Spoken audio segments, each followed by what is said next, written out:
Friends, welcome to Bengal food diaries channel. এই সময় বাজারে নতুন আলুর দাম বেশ কমে গেছে।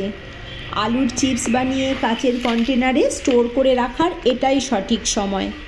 বাড়ির ছোট্ট সদস্যরা তো এমনি এমনি খেতে পছন্দ করবে, আর বড়রাও কিন্তু ইভিনিং স্ন্যাক্স হিসাবে চায়ের সাথে দারুণ এনজয় করবেন। চিপস বানানোর জন্য কেবলমাত্র 3টে আলু নিয়ে নিয়েছি। এতেই এক থালা চিপস হয়ে যাবে। নতুন আলুর ছোকলা এতটাই পাতলা হয় যে বটির ব্যাক সাইড দিয়ে একটু ঘষে নিলেই একদম পরিষ্কার হয়ে যাবে। দেখুন ঘষে নেওয়ার পর কতটা সাদা হয়েছে। আমি একটা গ্রেটার নিয়ে নিয়েছি। এবার চিপস বানানোর জন্য প্রতিটি আলু এইভাবে করে ঘষে নেব। দেখুন একটা আলু থেকে কতগুলি করে চিপস আমরা পেয়ে যাব। ঠিক একইভাবে বাকি আলুগুলিও ঘষে নিতে হবে।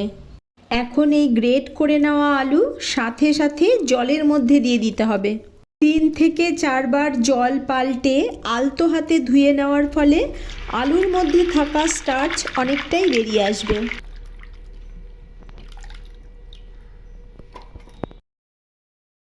ফাইনালি আলু ধোয়ার কাজ আমার হয়ে গেছে।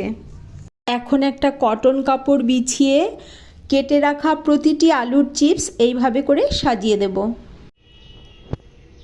সাজানোর কাজ হয়ে গেলে ওই কটন কাপড় দিয়ে আলতো হাতে ঠিক এইভাবে চেপে নিলে আলু থেকে জল শুষে নেবে।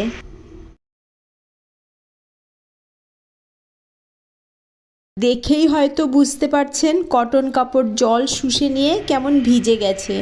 জল শুকিয়ে নেওয়া চিপসগুলি একটা ঝুড়িতে তুলে নেব। কড়াইয়ে পরিমাণ মতো সয়াবিন অয়েল দিয়ে গরম হওয়ার জন্য অপেক্ষা করব। তেল আমার গরম হয়ে গেছে। এবারে কেটে রাখা অল্প অল্প চিপস দিয়ে ঠিক এইভাবে ভেজে নিতে হবে।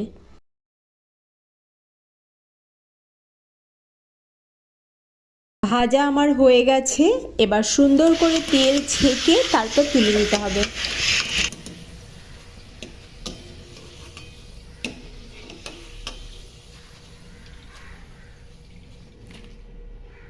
ঠিক একইভাবে বাকিগুলিও ভেজে নিতে হবে।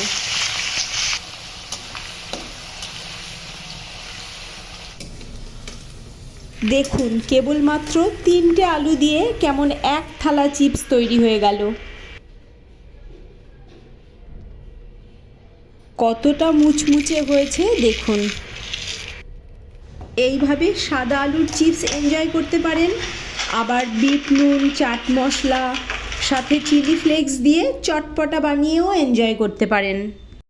নতুন আলু দিয়ে মাত্র 10 মিনিটের চিপস রেসিপি ভালো লাগলে প্লিজ একটা লাইক করবেন।